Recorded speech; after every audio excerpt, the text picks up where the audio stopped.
주말 저녁, 울리지 않는 휴대폰을 머리맡에 두고 혼자 침대에 누워 계신가요? 남들은 화려한 인맥을 자랑하며 떠들썩하게 웃고 있는데 정작 당신은 그 소란스러움 속에 끼지 못했다는 불안감에 휩싸여 있진 않나요? 혼자 밥을 먹고 혼자 산책하는 당신을 보며 세상은 사회성 부족이라는 낙인을 찍을지도 모릅니다. 밥을 혼자 먹는 게 왜 문제가 되느냐고 묻고 싶지만 정작 입 밖으로는 말이 나오지 않죠. 하지만 오늘 그 비참한 낙인을 완전히 깨부수어 드리겠습니다. 당신이 고독을 선택한 건 의지가 약해서가 아니라 당신의 뇌가 압도적 지능을 유지하기 위해 내린 가장 영리한 결정이기 때문입니다. 당신은 고립된 것이 아닙니다. 더 높은 곳을 향해 자신만의 성으로 걸어 들어간 것뿐입니다. 지능이 높을수록 혼자 있는 시간을 잘 보낸다는 사실 알고 계셨나요? 이는 단순한 위로가 아닙니다. 심리학자들은 이를 정서 지능과 자기 효능감의 결합으로 해석합니다.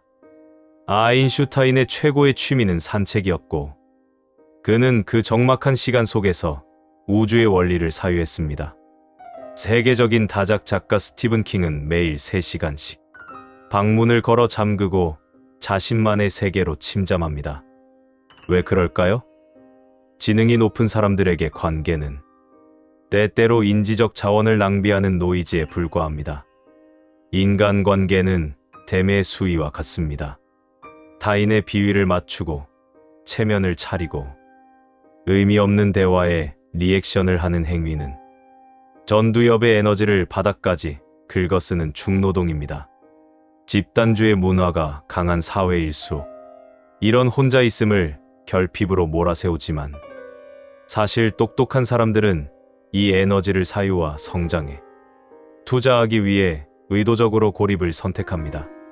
칼 융은 스위스 볼링겐의 돌로 직접 집을 짓고 그 안에서 자신만의 사유를 즐겼습니다. 그는 외부를 보는 자는 꿈을 꾸지만 내부를 보는 자는 깨어난다고 말했습니다. 당신이 느끼는 그 고독의 무게는 사실 당신의 내면이 깊어지고 있다는 증거입니다. 지능이 높은 사람들은 타인과의 상호작용에서 얻는 자극보다 자신의 내면, 세계를 탐험하며 얻는 지적 자극을 훨씬 더 가치 있게 여깁니다. 이들에게 외로움은 극복해야 할 장애물이 아니라 오히려 영감을 얻기 위한 필수적인 환경입니다. 군중 속의 고독을 느끼며 괴로워하기보다 차라리 고독 속의 자유를 만끽하며 자신의 사고를 확장해 나가는 것이죠. 현대 사회는 우리에게 끊임없이 연결될 것을 강요합니다. 하지만 그 연결의 대부분은 얕고 무의미한 소음일 뿐입니다.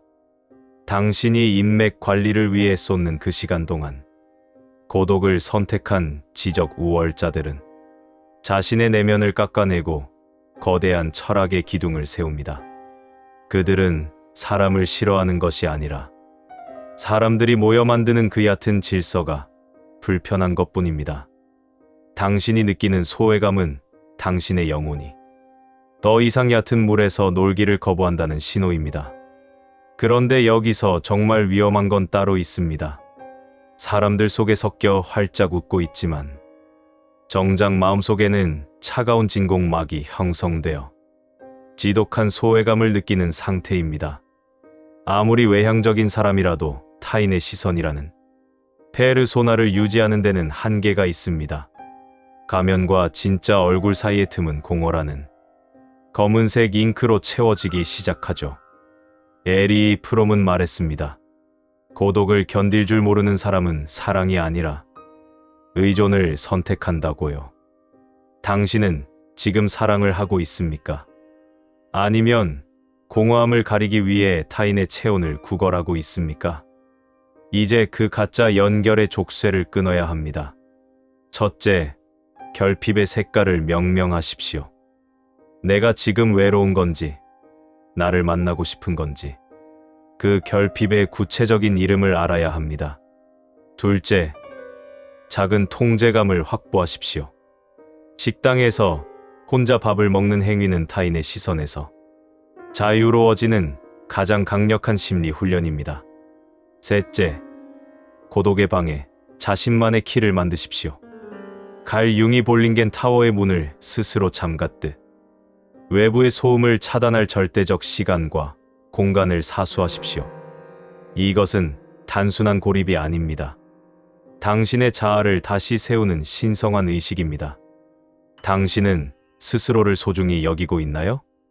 자존감은 타인의 칭찬으로 채워지는 댐이 아닙니다.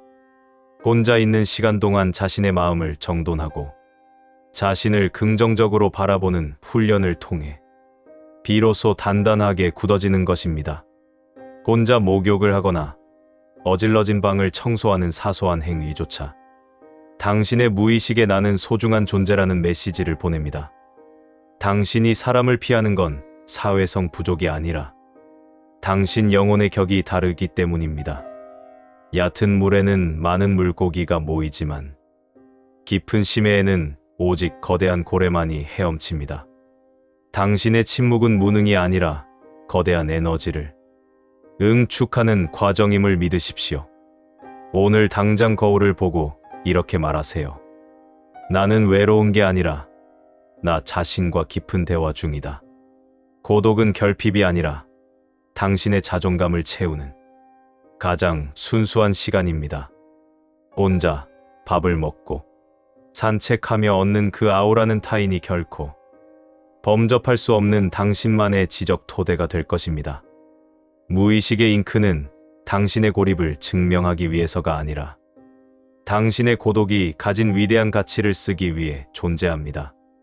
이제 당신만의 볼링겐 타워로 당당히 걸어 들어가십시오.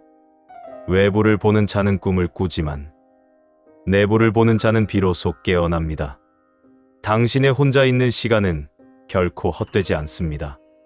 그 시간들이 쌓여 당신을 완성할 것입니다. 당신은 더 이상 타인의 시선이라는 감옥에 갇혀 있을 필요가 없습니다. 지금 이 침묵을 즐기십시오. 그것이 당신을 더 똑똑하게 만들 것입니다.